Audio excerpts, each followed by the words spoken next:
Buqoqdagi tugun har doim ham rakka aylanadimi?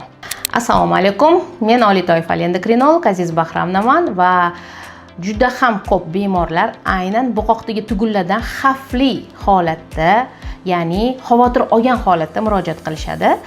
Har doim ham qalqonsimon bezdagi tugunlar bu rak degani emas. Buni aniq bilishimiz uchun birinchi o'rinda bizda qalqonsimon bezi ultratovush tekshiruvidan o'tkazilishi kerak. Agarda ultratovush tekshiruvida qalqonsimon bezi klassifikatsiyasi, ya'ni TIRADS bo'yicha necha qo'yilganiga qarab sizning qalqonsimon bezingiz qanchalik xavfliligini bilsak bo'ladi. Masalan, TIRADS 1 degani bu qalqonsimon bezdagi tugun xavfli emas. Undan qo'rqish kerak emas, faqatgina har 6 oyda qalqonsimon bezni qaytadan UZI qilib, uni qaytadan razmerlarini solishtirib turish kerak degani va asosiysi endokrinolog nazoratida. Chunki buyurilgan dorilarni ichib turish kerak bo'ladi. TIRADS 2 degani bu qalqonsimon bezdagi tugun xavfsiz tugunga o'xshamaydi, lekin iloji boricha har 3 oyda qaytadan ultratovush tekshiruvini o'tkazish kerak va asosiysi gormonlarni normaga keltirgan holatda, immunitetni normaga keltirgan holatda tugunni kattalashib ketmaslikka harakat qilish kerak degani.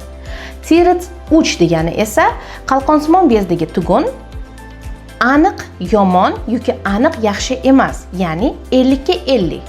Buni tezroq nazorat qilib, agarda bu tugun har 3 oyda 15-20% ga o'sayotganini aniqlansa, unda biopsiya tahlili qilinishi kerak va biopsiya agar yomon chiqsa, unda operatsiya qilish kerak degani.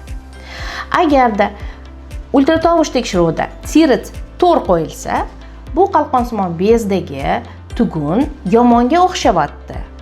Borib jarrohda biopsiya tekshiruvini o'tkazish kerak. Biopsiya degani bu qalqonsimon bezi ultratovush uskunasi bilan qo'yib turib, nina bilan buqoqdan kichkinagina o'sha tugundan nina bilan ozgina to'qima olinadi. Nina kirishi bor, lekin og'riq unaqa kuchli bo'lmaydi. Nina bilan to'qima olingandan keyin bu to'qimani ekiladi va mikroskop ostida o'rganiladi. Ichida agar rak hujayralari bor bo'lsa, unda bemorga rejali tarzda operatsiya qilish, ya'ni tiroidektomiya qilish maslahat beriladi. Agarda rak hujayralari yo'q bo'lsa, unda siz xotirjam yana bir necha yil qalqonsimon bezdagi tugunni nazorat qilib turasiz. Endokrinolog nazoratida dorilarni ichib turasiz. Qalqonsimon bezi UZI qilinganda TIRADS 5 qo'yilsa, bu siz hech qancha vaqt o'tkazmasdan biopsiya qilishingiz kerak va biopsiya javobi agar B-test 4 yoki 5 chiqadigan bo'lsa, unda tezlik bilan operatsiya qilishingiz kerak degani. Ya'ni bu haqiqatda qalqonsimon bezi raki hisoblanadi va bunda qalqonsimon bezi olib tashlash kerak bo'ladi. Ko'pchilik qalqonsimon bezi olib tashlashdan qo'rqishadi.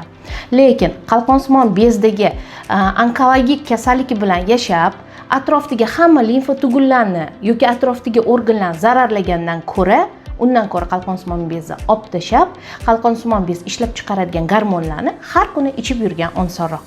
Qalqonsimon bez olib tashalgandan keyin tug'ish, emizish, normal holatda yashash mumkin. Faqatgina TTG va qalqonsimon bez ishlab chiqaradigan T3, T4 gormonlarni normaga keltirgan holatda.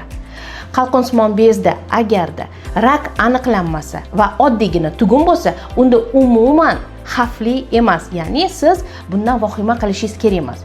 Oddiygina hol bor ekan deb tasavvur qilasiz va uni nazorat qilib yashab yurasiz. Qalqonsimon bezdagi tugunlar har doim ham rak bo'lib chiqavermaydi. Agarda bergan ma'lumotlarim sizga qiziq bo'lgan bo'lsa yoki foydali bo'lgan bo'lsa, xursandman. Endokrinolog konsultatsiyasi yoki qalqonsimon bezda tugunlarni qaysi holatdaligini aniqlamoqchi bo'lsangiz, murojaat qilishingiz va navbatga yozilib ko'rikka kelishingiz mumkin. Hammangizni ko'rikda kutib qolaman.